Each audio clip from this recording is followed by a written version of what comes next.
मानते, हम नहीं मानते, कलम के ये ज़ाब्ते हम नहीं मानते, कलम के ये ज़ाब्ते हम नहीं मानते, नहीं चलेगी, नहीं चलेगी, गुंडागर्दी नहीं चलेगी, नहीं चलेगी, नहीं चलेगी, गुंडागर्दी नहीं चलेगी, नहीं चलेगी, नहीं चलेगी, गुंडागर्दी नहीं चलेगी, जुल्म के ये ज़ाब्ते हम नहीं मानते, हम नहीं ज़ाब्ते हम नहीं मानते।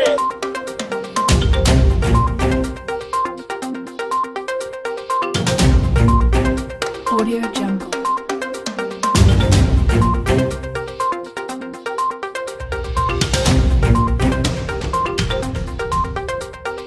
Audio Jungle.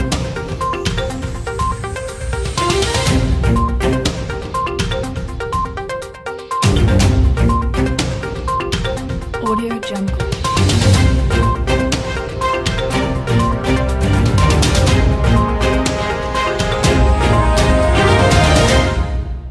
देखते नाज़रीन, इस वक्त हमारे सहाफ़ी आज़ाद खड़े हैं और यहाँ पे एहतजाज चल रहा है। हमारे सहाफ़ी को धमकियाँ दी गई हैं और हम यहाँ एहतजाज मना रहे हैं और अब देखते हैं कि पुलिस हमारा साथ देती है या नहीं। पुलिस जो है उनसे भी रब्ता करने की कोशिश की मगर कॉल नहीं की। एसएसपी गुलाम असगर मेहतर साहब से मैंने रब्ता करने की कोशिश की मगर उन्होंने भी कॉल रिसीव नहीं की। हालांकि मैंने व्हाट्सएप के जरिए सारे एविडेंस मैंने अपने एडिशनल आईजी, आईपीसी और एसएसपी को मैंने भेज दिए। ताहम अब तक तो कोई मुकदमा दर्ज नहीं हुआ, कोई पेशरफ्त सामने नहीं है। अच्छा पावर भाई, साफी तो एक वो चीज है जो इनको हर चीज में दिखाता भी है और साथियों में जुल्म हो रहा है, उसके बाद भी जो साथियों की बात नहीं मानी जा रही, क्या कहेंगे साहब? मैं तो ये सोचता हूँ कि सहाबी के साथ जब एक सहाबी का मुकदमा दर्ज नहीं हो रहा तो एक आम पर्सन के साथ क्या करनी, समझ से बाला मैंने किसी साथ की शादी किया है। क्योंकि सहाफ़त पे जो है अगर थ्रेट किया जा रहा है एक शहरी जो है, आम शहरी पर क्या होता होगा। ये तो एक सहाफ़ी हैं जो ताल्लुक़ रखते हैं सहाफ़त से, दुनिया को हक़ाइक़ दिखाते हैं, अपनी जान हथेली पे लेके घूमते हैं, हर जगह जाते हैं, रिस्क लेते हैं। अगर उनको आज अगर इंसाफ मिल गया तो कानून जो है सबके लिए मैं समझूंगा बराबर है। अगर आज एक सहाफ़ी को इंसाफ नहीं मिला तो आम शहरी भूल जाए कि आपको इंसाफ मिलेगा। ये आपकी सोच होगी और ज़हन गुमान में होगा कि शायद आपको इंसाफ मिलेगा। पाकिस्तान में जो है एक तारीख रकम हो जाएगी अगर एक सहाफ़ी को आज इंसाफ मिल गया तो।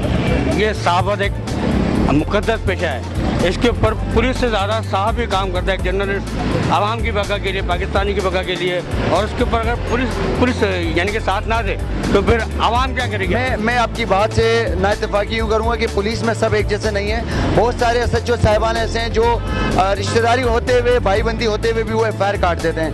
वो ताल्लुकात नहीं देखते, रिश्तेदारी नहीं देखते, वो अपनी ड्यूटी को ईमानदारी से सर अंजाम देते हैं। अल्लाह करे कि ये जो साहब हैं अजीज़ भट्टी थाने के एसएचओ साहब, अल्लाह करे इनके भी दिल में कोई ऐसा हो कि नेक नियति से चलें और गैर जानिबदार चलें और एफआईआर लॉन्च करके जो भी फर्स्ट एफआईआर का मकसद ये होता है ना, फर्स्ट इन्फॉर्मेशन रिपोर्ट, जो भी उसमें मामलात में सदाकत होगी वो सामने आएगी, सीडीआर निकलेंगे सामने आ जाएंगे।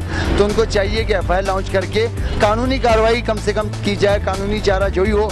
उसके बाद जो अगर कोई सही है गलत कुछ ना कुछ फैसला तो आ ही जाएगा। आपको चाहिए कि एफआईआर करें, कानूनी जो मामला है उसको थोड़ा आगे बढ़ा दें। ठीक है, हम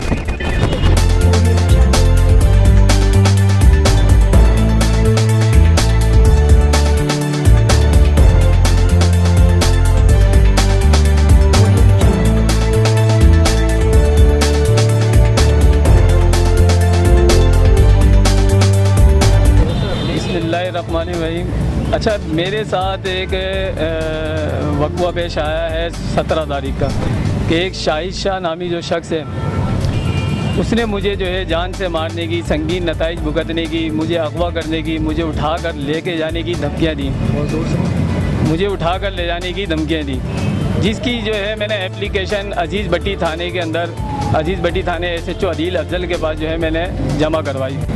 और एसएचओ अदील अफजल को मैंने अपना सारा जितना भी प्रूफ था, जो मेरे पास एविडेंस है, जो धमकियों के आए, मैंने सारे एसएचओ अदील अफजल को दिखाए।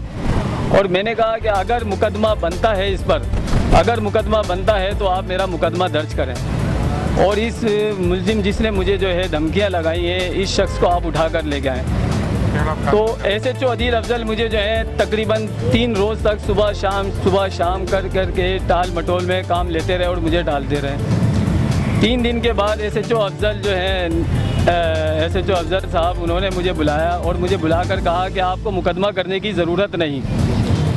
मैंने कहा वजह, मुझे क्यों मुकदमा करने की ज़रूरत नहीं? तो मुझे बताया कि SHO ने कि भाई आप जो है बिना मुकदमे के मैं आपके मुलजिम को उठा कर ले आता हूँ, आपने जो पैसे दिए होंगे उसको वो भी मैं आपको रिटर्न करवा देता हूँ, अगर बोलते हैं तो मैं 2 चित्तड़ भी मार देता हूँ। ये SHO के अल्फाज हैं। मैंने कहा कि मुझे जो है ना तो कोई पैसे रिटर्न वापस चाहिए उससे, ना कोई मेरे ऐसे मामलात हैं, ना मैंने उससे कोई पैचअप करना है। जब आप गैर कानूनी तरीके से एक शख्स को लेके आ सकते हो तो मुकदमा दर्ज करके आप राइट तरीके से, लीगल तरीके से आप उसको लेकर आओ, तो मेरा मुकदमा दर्ज करो। तो फिर उसने कहा कि SHO के जो अल्फाज हैं कि उसने कहा कि मैं नेक्स्ट डे जो है SP साहब आएंगे और मैं उनकी नॉलेज में लेके आकर FIR दर्ज कर दूंगा।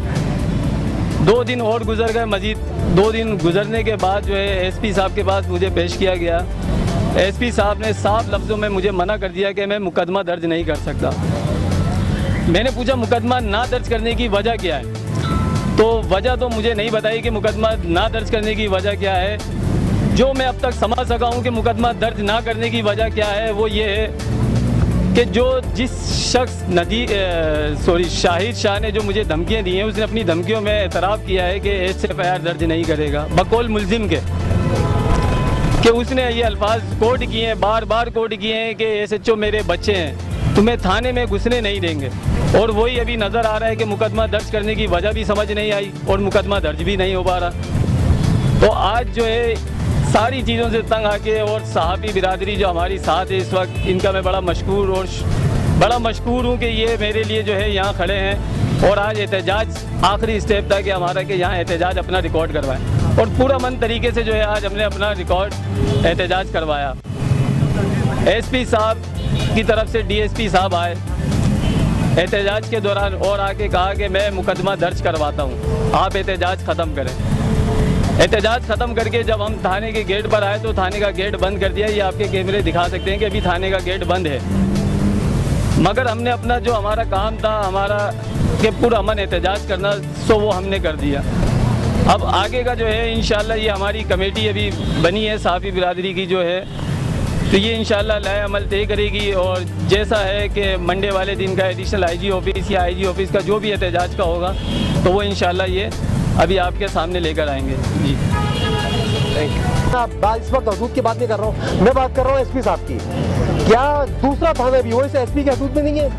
क्या वो जो रिकॉर्डिंग है जो बाबर साहब के पास एज अ रिकॉर्ड है, और वो रिकॉर्डिंग के तौर पर वो सुनवा भी सकते हैं, जिसके अंदर वो मुलजिम बाकायदा धमकियाँ दे रहा है कि पुलिस मेरे नीचे, पुलिस मेरे हाथ में, वो मेरा बच्चा SP मेरे घर पे बैठ के पीता है, मुख्तलिफ अल्फाज है उसके। कम से कम वो जब प्रूफ दिखाए जा रहे हैं, यार आप FIR काटें जो इस बंदे का हक है, बाकी इन्वेस्टिगेशन में अगर ये गलत है तो आप इसको बंद करें। ये IG साहब का बहुत बड़ा ऑर्डर है, हमने पुलिस को बहुत बेहतर कर दिया है। अगर साथियों के साथ ऐसा होने लग गया तो आम आदमी कैसे गुजारा कर रहा होगा अपना? IG साहब कुर्सी पे बैठकर 50 ऑर्डर पास कर देते हैं, लेकिन उसका रिजल्ट आज आप सबके सामने है। जो हो रहा है सबके सामने हो रहा है। DSP साहब ने बड़ी श्योरिटी से मेन रोड पे प्रोटेस्ट जो है स्टॉप करवा दिया था और यकीन दहानी कराई थी कि एहतजाज जो है इसके लिए आप क्या कहेंगे कि साहब को इंसाफ मिलना चाहिए? मेरा कहना यही है कि जो बाबर भाई को धमकियाँ दी जा रही हैं, ये क्यों दी जा रही हैं, और इनको इंसाफ मिलना चाहिए और पुलिस को पूरा एक्शन लेना चाहिए। तो मतलब उनको इंसाफ मिलना चाहिए, जो पुलिस है, हमारी फौज है, उनको एक्शन लेना चाहिए कि ये क्यों किया जा रहा है और क्या वजूहात हैं इस चीज़ की।